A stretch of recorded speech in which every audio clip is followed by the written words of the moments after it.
Hello everybody, welcome back to another set review. This time we are going to do the Opus X ice cards. I'm Alex Scott. Hi, I'm Travis Pfeifer. And we're going to start off with one that I'm making Travis do because I can't pronounce it. Well, I can't pronounce it either, but since I live in America and you live in Canada, I'll say this as Yevnole. That's how we say it in America, Pilgrim. Okay, so Yevnole is a 3-cost EX burst backup. When she enters the field, you may search for one card named Eldnersh or card named Camelot added to your hand.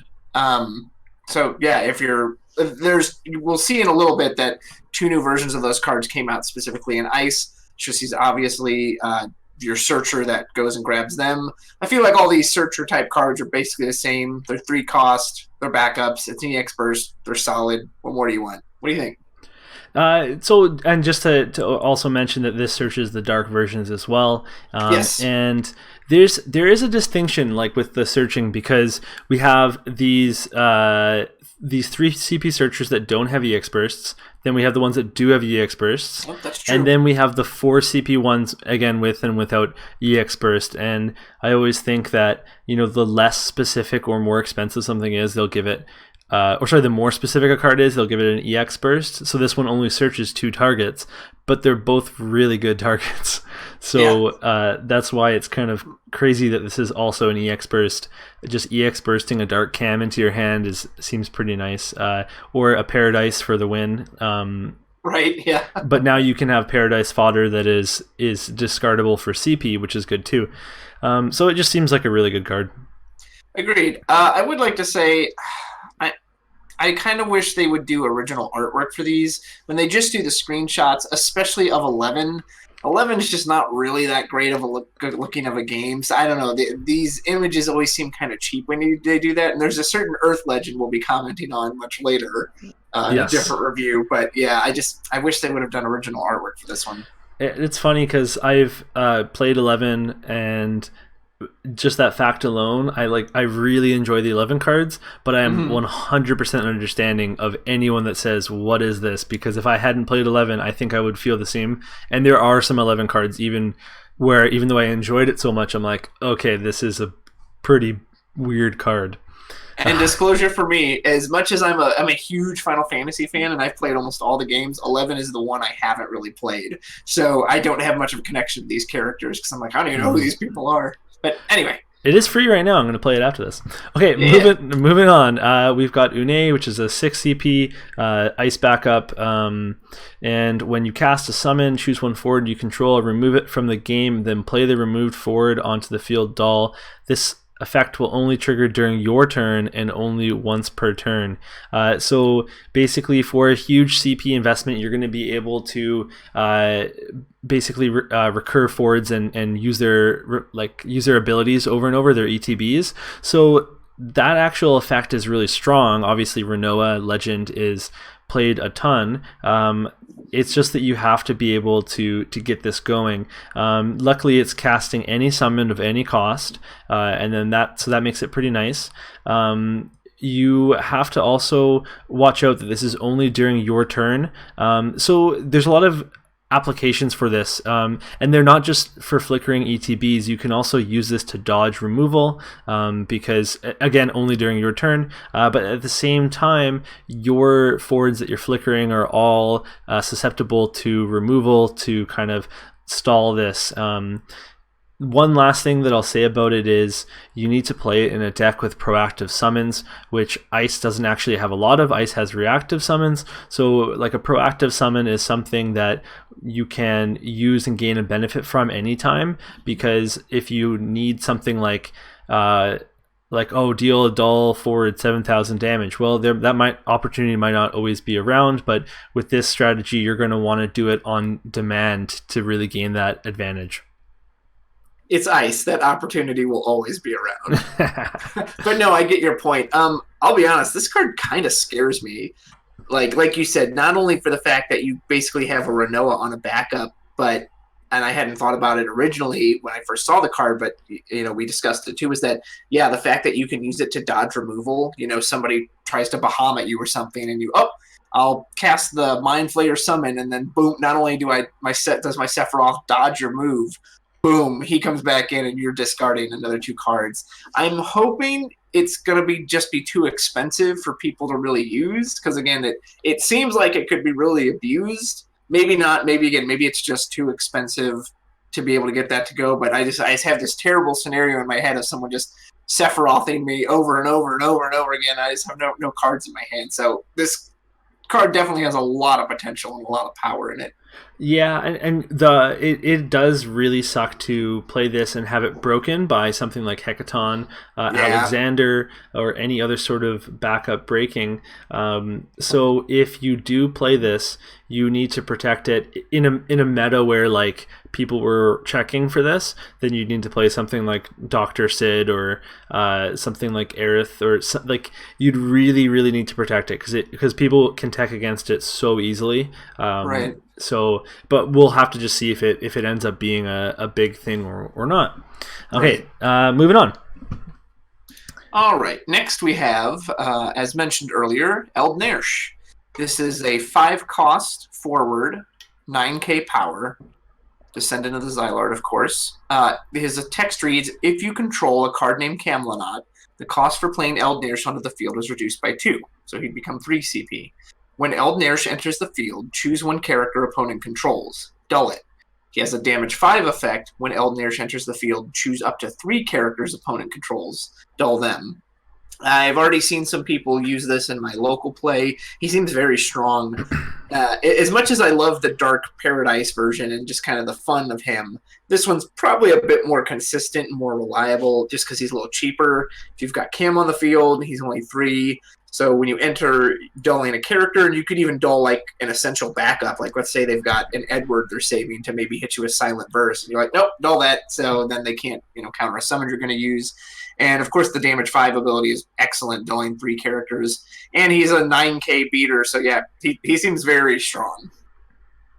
Yeah, one thing we can mention with every single 11 card that we'll talk about is they're all Star Sybil targets, and these of course are playable off Star Sybil, so that's always good. I think this could be okay with the Dark Cam.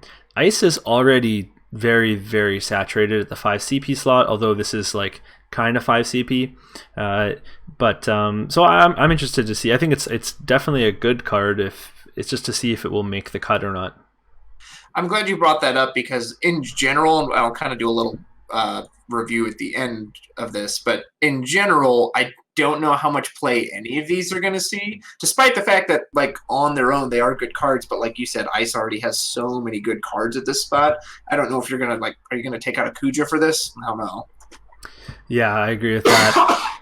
Okay, so the next one we have is Eldnersh's brother, Camelot. So he's a 4 CP ice forward. And if you control card name Eldnersh, the cost for playing Camelot onto the field is reduced by 2. When he enters the field, if your opponent controls 4 or more dull characters, your opponent discards 1 card from his hand. He is also a descendant of the Xylart job. So this is, again, a fine card. The discount is nice, and the effect is not that hard to achieve. You won't get it early, but you'll be sure to get it at any point of the game after that. I just don't think that I think it competes too hard with the Dark Cam, and there are certainly decks that don't use the Dark Cam, but then we go back to Ice being very saturated already. But again, it's not a bad card. It's just, do we need it or not? Did you say they were brothers? Yes, I believe they are brothers. Okay, interesting. I'll have to play 11 one day to get the lore. Yeah. It's interesting that they both boost each other, so that whoever you get out first, it makes the other one cheaper. That's kind of nice. I almost kind of wish something like that existed between like Cloud and Tifa, because like I love the Opus 8 Tifa, but you have to have Cloud out first, whereas a lot of Clouds you want to play them first, or you want another 7 character to play first to get his effect. So it's really neat that they both, regardless of who is out first, they're going to make the other one cheaper. Yeah. That's huge. Yeah, I don't know. Maybe it's just because the Dark Cam is so good, but I don't know. Like 4 dull characters just for a single discard. I don't know. Maybe I don't know. That just doesn't seem that interesting to me. Like compared to the Dark Cam, who searches a dark character and then can become immune to an element, and he has another effect too, doesn't he? I can't remember what his other effect is. I know he's got 3. He searches. Yeah. So he's just like he's so strong, like you said.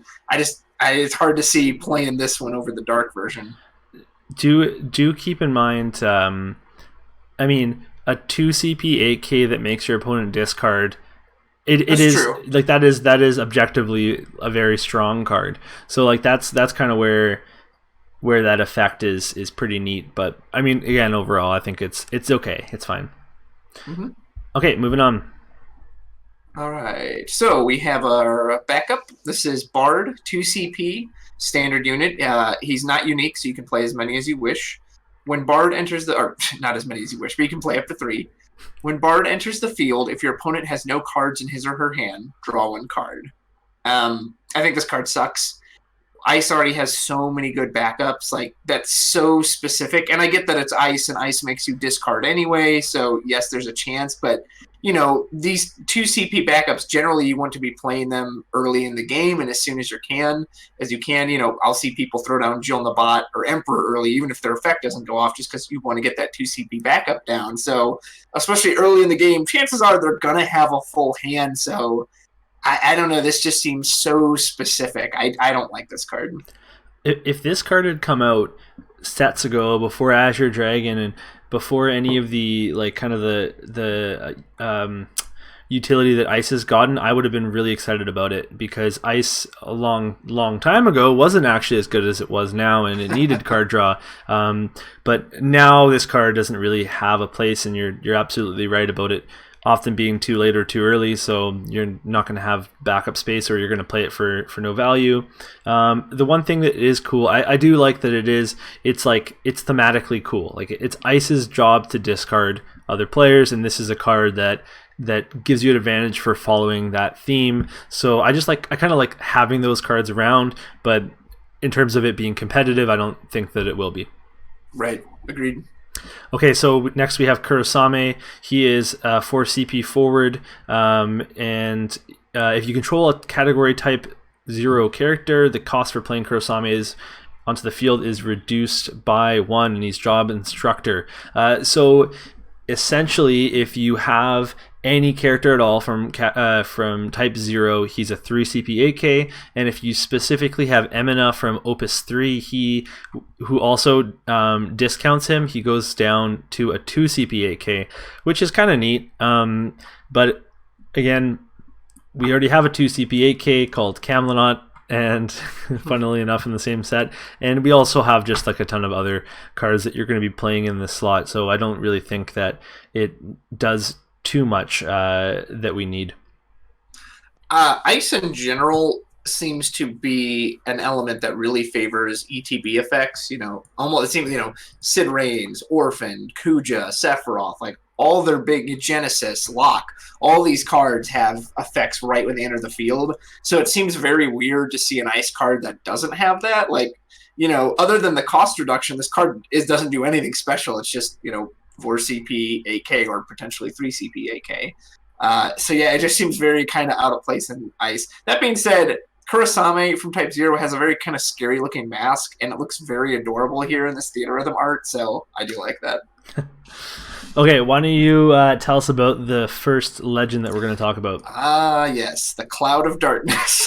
The card that, I have to be honest, when this was first spoiled, for some reason, I thought it was a water card, because I'm used to the water cloud, and I knew Ash had been spoiled and Folka, and I was like, wait, there's 3 legends in water? That doesn't make sense. And as I was reading the effect, I was like, what a weird water card. And so I was debating it for 10 minutes, under the impression it was a water card. Like, oh, it's an ice card. Okay, this makes more sense. So my nonsense aside, here's what it is. Cloud of Darkness, 4 CP, 8K forward. When Cloud of Darkness enters the field, you may put 1 character you control into the break zone. When you do so, your opponent selects 1 dull forward they control, put it into the break zone.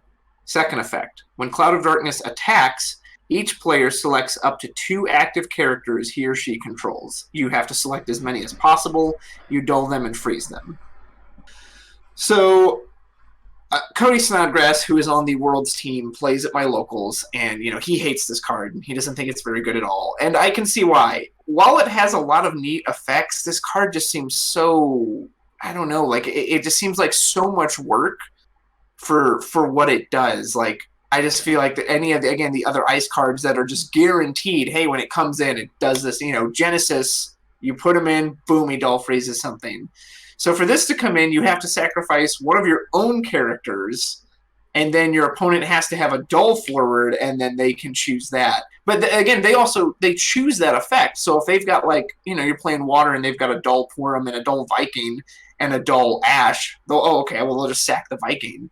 And then she has to attack to get her second effect, but then you have to select some of your own active characters in order to get them to trigger their own to dull freeze them. Now, yes, there are ways to play around that. You can make it so that you don't have any active characters left so that they're only forced to do it.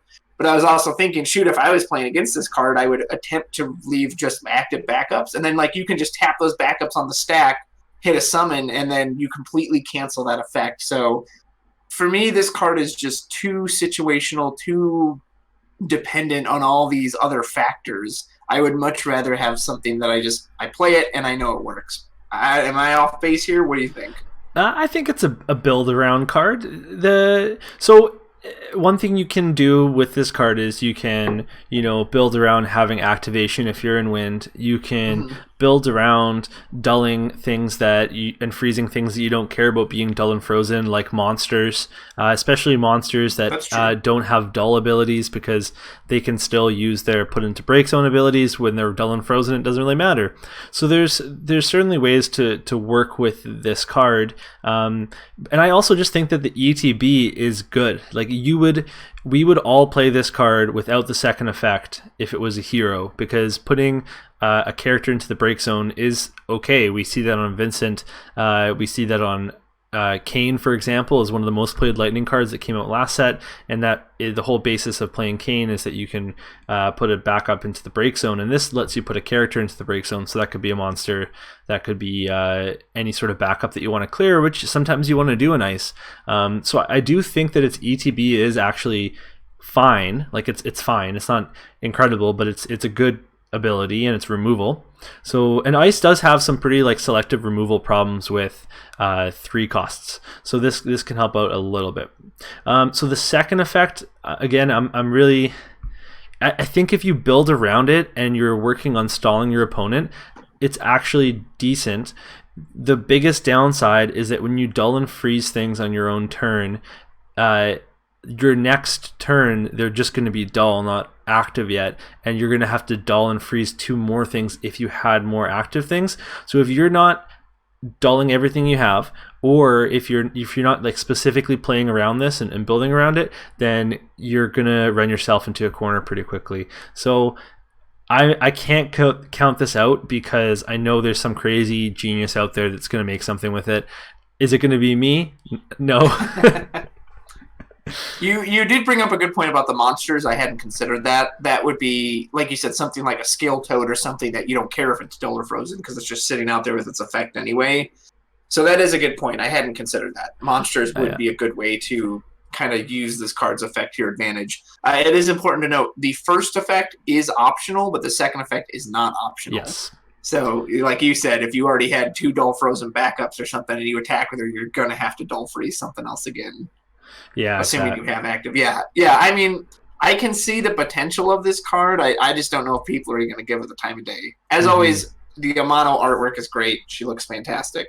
I love the coloring. So, I actually played against this at my pre-release on Saturday, and it won the game for my opponent. I had Legend Ash. They had removal for my Legend Ash, and I was able to actually play it twice because of Reagan. But this Cloud of Darkness stalled me for so long before I was finally able to deal with it, and I was playing a water-based deck that drew a ton with our favorite Nudibranch X-Array or whatever his name is, and I actually ended up milling out before I could finish them off because the Cloud of Darkness stalled for so long. So that was kind of interesting. Not that we really have a viable mill deck anymore, but this certainly would have helped to enable that strategy. So that was kind of interesting. Right. Well, Okay. yeah, I guess we'll have to see, because I wouldn't be surprised if I run into this at locals now and it just like craps all over me, and Yeah. I'm like, oh my gosh, I was so wrong. This card's obnoxious. Okay, so we'll go quickly through this next one because we just spent so long on Cloud of Darkness.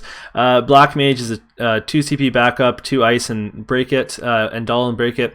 Put it to the break zone, choose 1 ice summon in your break zone, add it to your hand. We're getting these in every element. They are fine. They're a really good way to grab that big finisher at the end of the game, and so you feel better about discarding your summons for CP early on.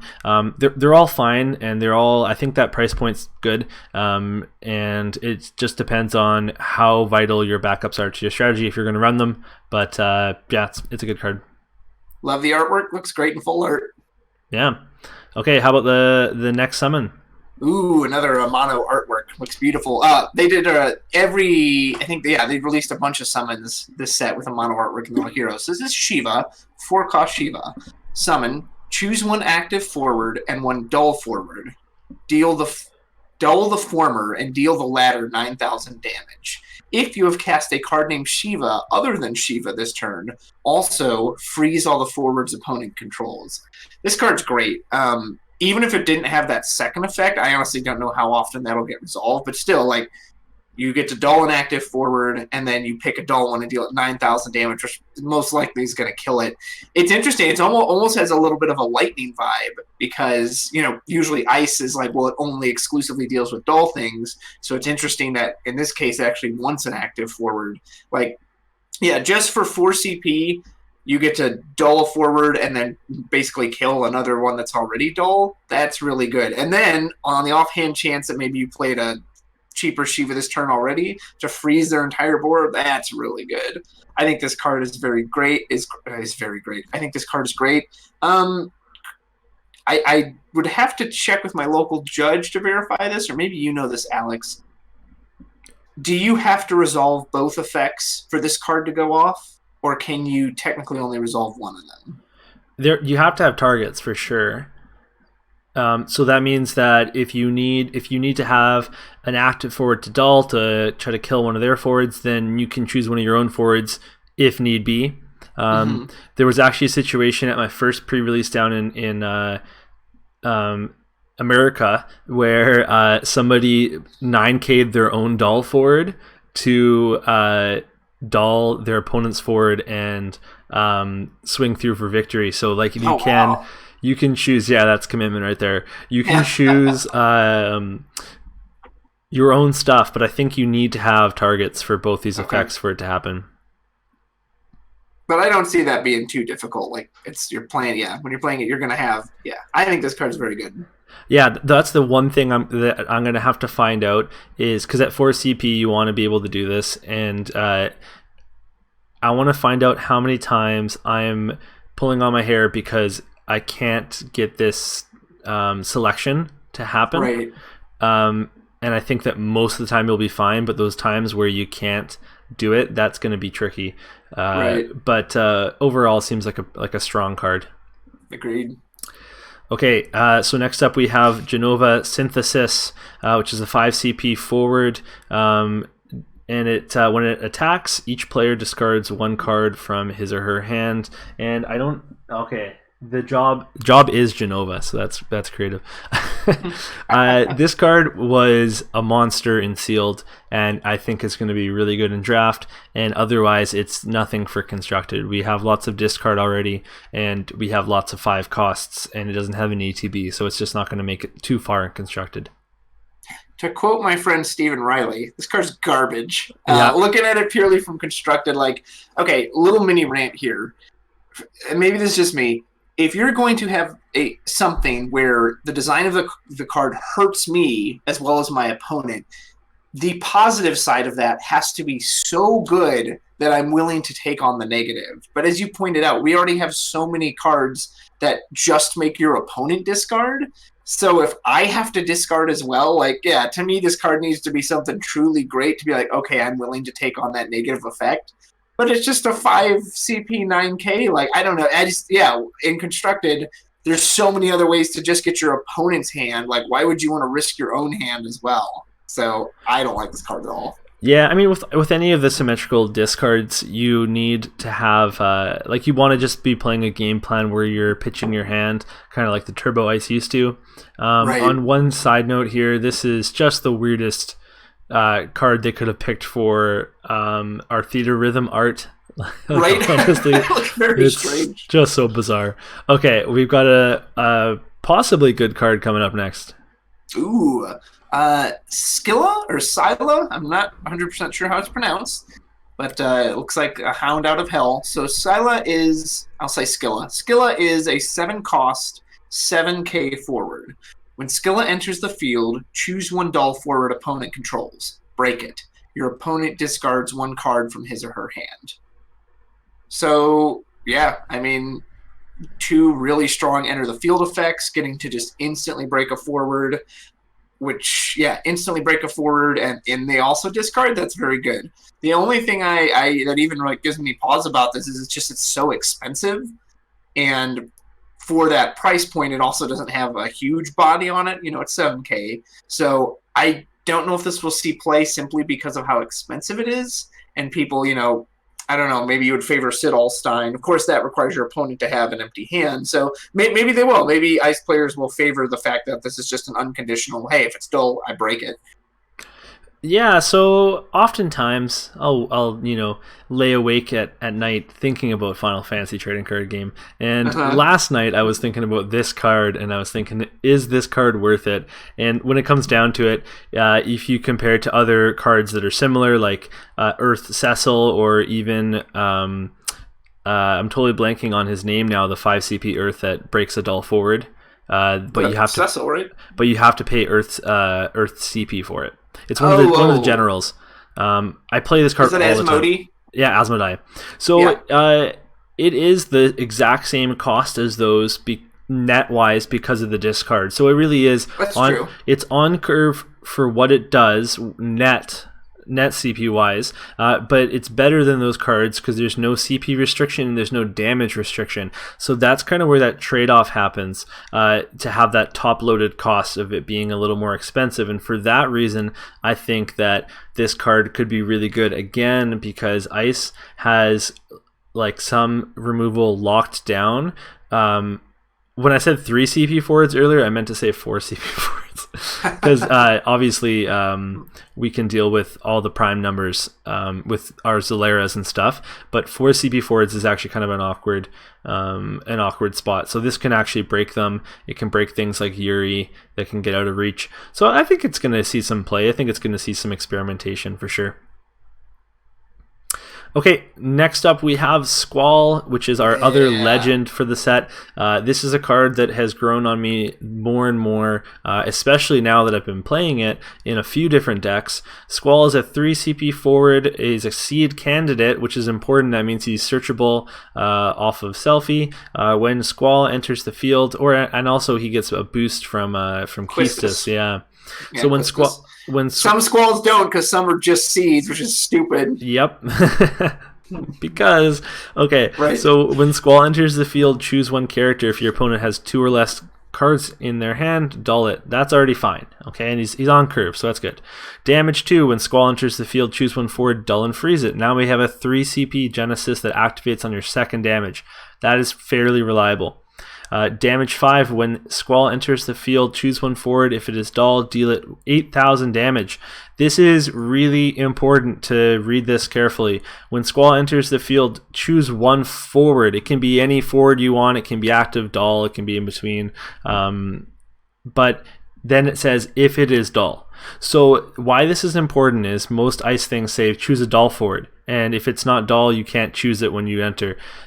Because these guys, his effects happen top to bottom, his first 2 effects dull the forward, and this third effect can kill the same forward that you dulled. So it actually is deal 8,000 damage to a forward if that forward can be dulled, which makes it even better. So obviously on 5 damage, this card is insane, and I think that this is going to be a staple. We're going to see it as a 1 to 2 to 3 of, depending on what you're playing, and it's going to be played in Fire Ice, Mono Ice, Earth Ice, whatever, you name it. Definitely worthy of a legend. I always like the legends that have unique effects. I kind of wish he had a different revolver in there. I don't even remember what that weapon's called. It'd be cool if he actually had the lion heart.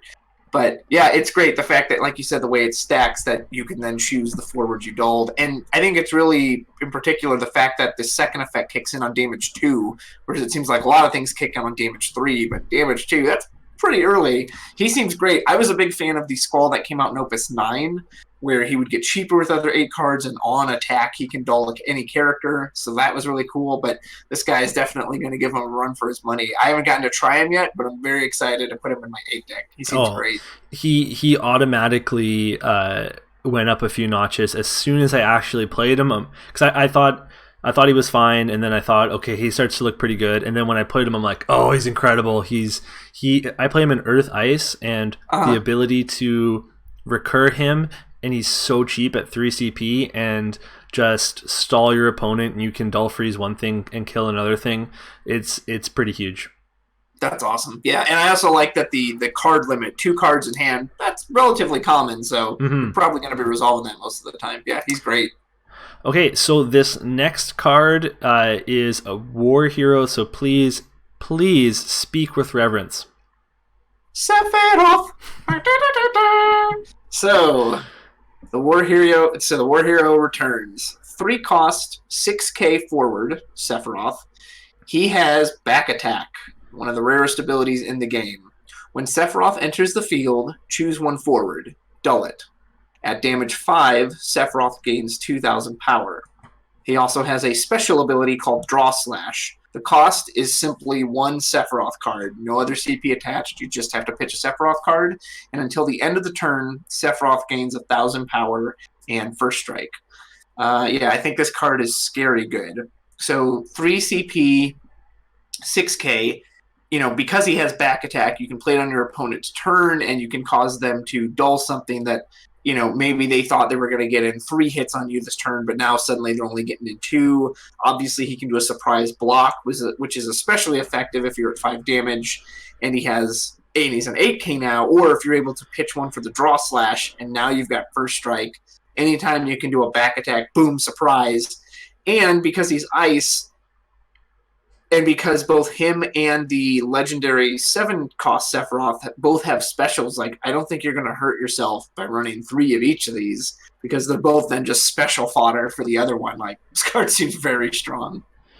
I totally agree. I'm very excited to play with this, and the only question is, am I going to play 2 or 3 of them? And you can play it with the other Sephiroth, like you said, and you can play it without, because that was kind of interesting last season that we saw mono ice decks fully successful, like winning tournaments with 7 CP Sephiroth and without. So if you are getting hung up about running too many Sephiroths, then just try doing the non-Sephiroth 7 CP version and play this guy.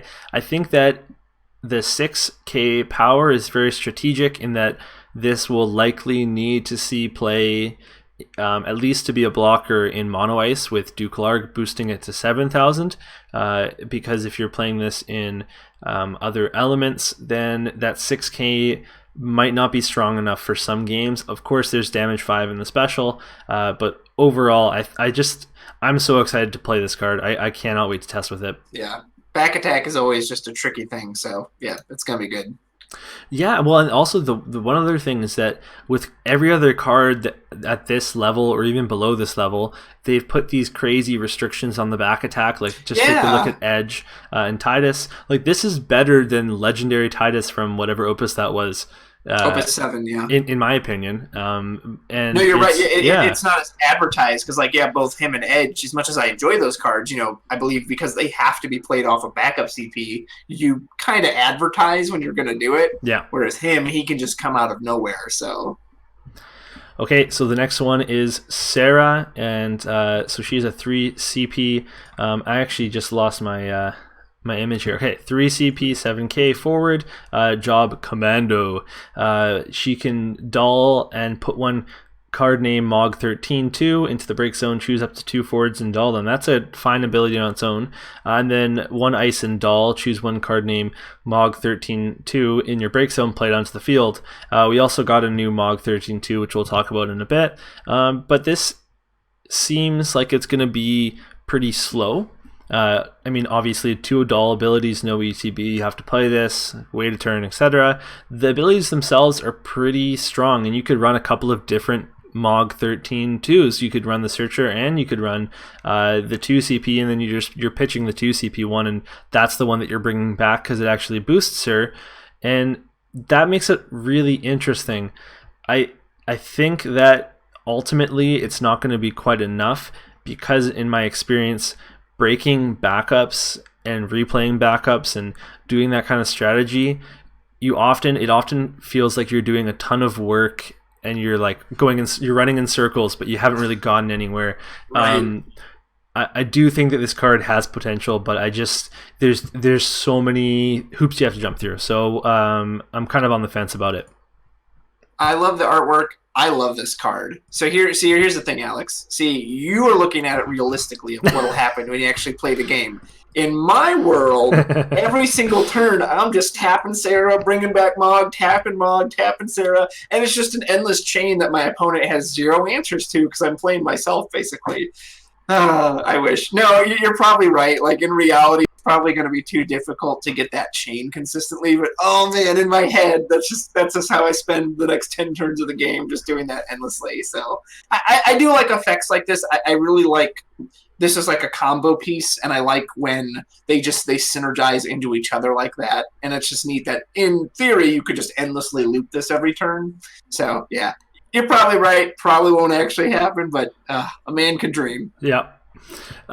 So we referenced this card in the Fire set video that Ice was getting one. So why don't you tell everybody what it is? Yes, sir. All right. This is a backup named Terra from Final Fantasy VI, 4 CP, EX Burst. When Terra enters the field, you may search for 1 Ice Summon and add it to your hand. Then she has an action ability. You can pay an Ice CP and tap Terra, and then put her into the break zone. Cast 1 summon of cost 4 or less from your hand without paying the cost. So, kind of similar to the Fire Terra, except obviously on a backup. This one has the restriction that it specifically has to be an Ice summon, whereas the other Terra could just be any summon. But this card seems very strong. I don't really play Ice, so I'm not as familiar with it as some people, so I don't really know how this does or doesn't fit, but it seems like a very solid card. It's an EX burst, so you don't care if it hits into damage. And just getting to, and the fact that you can search for an ice summon, that's the other thing too. The other Terra pulls it back from the break zone, whereas this one you can literally just pull it out of the deck. So, I don't know, if you just need that Glacia Bolus or a Zalira or Hades or whatever ice summon you're running. Like, I love the 4-cost Shiva from Opus 8 that lets you dull freeze 3 people. The idea that I could just pull that out on demand is pretty cool. And then again, if you need to clear up backup space, she relatively cheaply can break herself, and then you can just cast the summon for free. I think this card looks very strong. What do you think? I think that searching the summon isn't as strong as recurring it, because you can control what's in your break zone, and it's kind of harder to control what's in your deck. So like late game, you can have pitched summons, and then you can grab them back with the other Terra, and then late game you can play this Terra and not have as much to search for. So it's like a very small difference, but I feel like I value the recursion more on the other Terra than the search on this Terra, but it's still an incredibly strong effect to be able to do that. The paying for the summon with the action ability is a small discount on the summon. It's a 2 CP discount if you're playing it late game and you don't care about breaking a backup, and it's a little bit more expensive though if you do need to play more backups, if you're doing that early on in the game.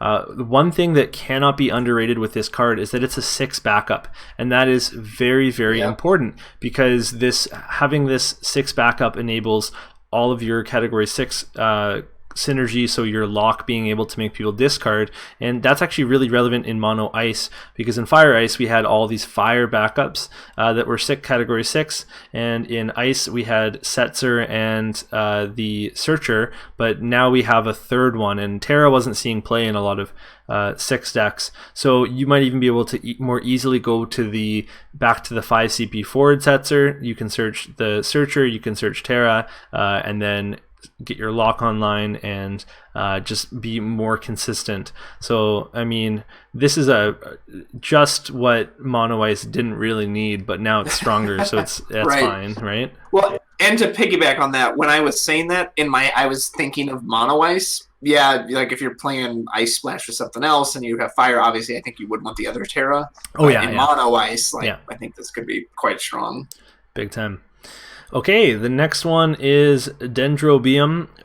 It is a 2 CP monster. Put Dendrobium into the break zone. Choose 1 forward. Freeze it. Draw 1 card. Damage 5. Put it into the break zone. Choose up to 3 forwards. Freeze them. Draw 1 card. So this is fine. I can't actually see what... Oh, it's the Job Stalker. And so, I mean, this card's okay. I'm not really into some of these 2 CP monsters. The damage 5 is really, really strong. I think that this card plays really, really well with Cloud of Darkness because it's helping you keep their things frozen and kind of helping you. If you're playing a really long stall deck, then if you're playing that type of deck, you might take more damage. You might get to damage 5. And the fact that it draws you a card is really nice as well. But Dull and Freeze is such a fickle thing, especially when there's activation on your opponent's side. But even if you just freeze something, if you don't actively affect the board state or try to close out a game and win it, then it's just a time delay, but you've lost CP and they haven't lost anything. The thing is still there. So I don't value freeze on a monster too highly just because so many other things can do it with more effects. Like, again, Ice just already has lots of stuff. I was going to say that from a base stat line, I think this card is very good. Since you'll always draw, it always pays for itself. Freezing something can be powerful. Choosing up to 3 forwards, freeze them. I don't think there's actually anything wrong with this card, but like you said, honestly, I think the issue is just that Ice already has so many good things. I don't see what you would take out to run this instead. But like you said, maybe for that niche, if you're trying to run based around Cloud of Darkness or something like that. You have to be careful with, and it took me a long time to get this into my head, but even if you because when you play this card, it's a card from hand and it replaces that card from hand when it draws, but then whatever you spent on CP, maybe it was a card, maybe it was backup CP, that's still like momentum, or if it was backup CP, it's still like something that you're losing, and that does affect the pace of a game. So that's why it's a really tough card for me to rate. I think that it's for sure going to be in specific strategies that are going to use this card, but overall I don't think it's going to be like a staple in Ice. Sure. Okay, so the next one is a standard unit that was pretty fun in pre-release. Oh, excellent. Well, you'll have to tell me about that. He is a 2-cost knight, 5,000 power. When knight or a character enters your field, knight gains 2,000 power until the end of the turn. Initially, I just threw this card in the trash can and was like, this card sucks. Like, that's a crappy ability. However, I originally had read it as a forward, that another forward has to enter to get, but it's character, so it means if a backup comes in that play, or a monster, then he's going to get a 2,000 power buff. So, in that sense, he's a neat little card. It's hard to imagine this scene playing constructed, but I'm sure it has uses beyond that. Tell me about your pre-release. Oh, just that it was so easy to get online and push damage with this because so many things boost it, including the previous monster that we just saw. So there were so many ways, like for example, if you played that 4 CP Goblin monster, that gave it a 2,000 power boost, then you're removing something, and then you're also pushing damage. So I thought that it's in a limited format, it's actually pretty decent. In constructed, it's not going to really see too much play. Yeah. Okay, next up we have Neg Mulatto. He is a 3 CP ice backup. When he enters the field, you may search for one monster and add it to your hand. And he's got a really long job title that I'm sure will never be relevant. This is just a great utility searcher. It's good. I mean, we already had search on Dark Kefka for monsters. We have had other specific monster searchers, and we got some other specific monster searchers in this category or in this set, but I mean, just having a generic monster searcher is good. You can search out your Scaletoad this way. I love the artwork. I want to know what he's doing because it looks like he's like, "Come to me, children," and maybe that's him. Maybe that's how he's summoning the monsters. In particular, I like that it's not limited to ice. It just says a monster, so it doesn't matter what element there is. That's nice. Yeah. It seems like a good card. Okay, how about our next one? Yes, this is the White Tiger Lassie Kunmi? White Tiger Lassie Kunmi. 2 CP, 5k forward. If you control a category type 0 character other than White Tiger Lassie Kunmi, White Tiger Lassie Kunmi gains 2,000 power. Put White Tiger Lassie Kunmi into the break zone. Choose one summon. If your opponent does not pay 3 of any CP, cancel its effect. I really like this card. The fact that if, any type 0 character is probably going to be pretty easy to get online. You're probably going to build around this if you're using it. So she'll almost always be at 7k for 2 CP, which is very good. And I really like that action ability. Even though it doesn't technically outright cancel the summon, asking them to pay another 3 CP is going to make it pretty expensive. So even if they have something like a Diabolos, his effect wouldn't resolve until the stack ended, so it's not like they could reactivate their backups and then pay with that. So that 5 CP character has suddenly become an 8 CP summon. And especially if they don't have any cards left in hand, like maybe that's just what they're saving in hand, you're basically going to get a guaranteed cancel with that. It kind of sucks you have to put her into the break zone, but I don't know. I think she's a neat little card, and I like that she has a somewhat neat effect to her. Yeah, so I think that's going to be where she's really great is against that Diabolos, because they're always going to try to tap 5 backups, and that means paying that 3 is going to be from hand. So it's going to kind of shut that down. You do lose out on any other summons that are not quite using, if they have backup CP, or even if they have to discard 1 card and tap 1 backup, you're losing a forward, so that's kind of where it evens out a little bit. But the pure utility is really nice, and a 2 CP 7k is good as well. Right. I think that ice doesn't have any shortage of summon canceling, but because this is a forward, because it's strong, it's good against things like Famford and Veritas. I think that it's going to see some experimentation for sure. Absolutely. Okay, next up we have Shivan, which is a 1 CP ice summon. EX Burst, choose 1 doll forward, deal it 4,000 damage, and draw 1 card. So this is those trippy type of summons that really do replace themselves at 1 CP. That's dirt cheap, but you have to combo with that in some way, and there's some fairly common ways to do that. Oh, I just have a visitor here.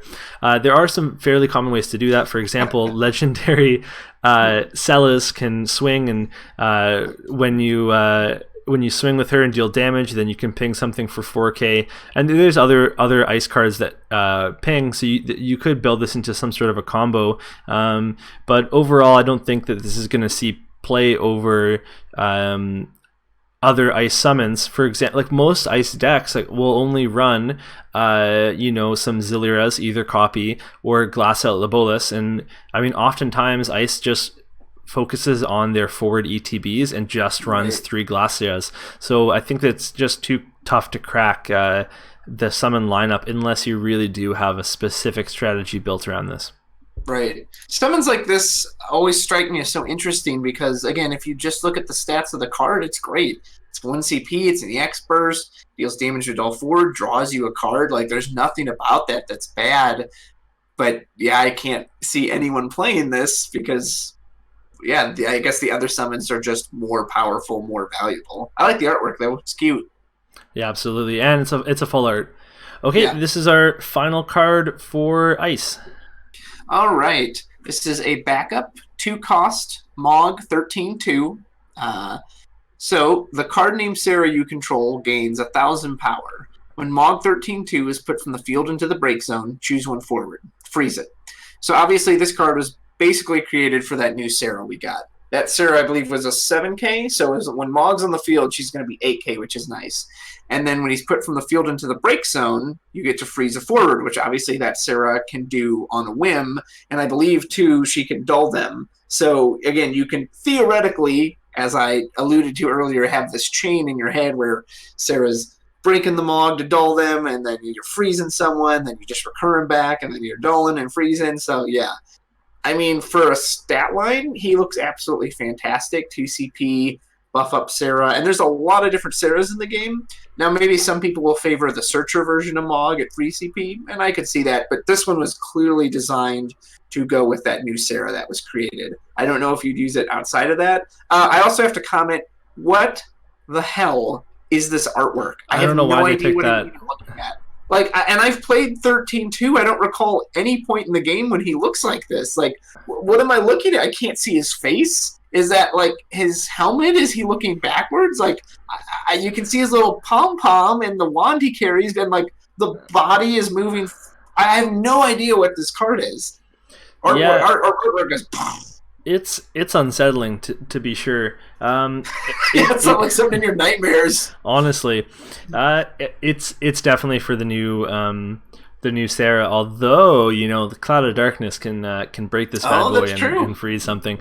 Part of me makes me want. You're really to try. hyping that Cloud of Darkness.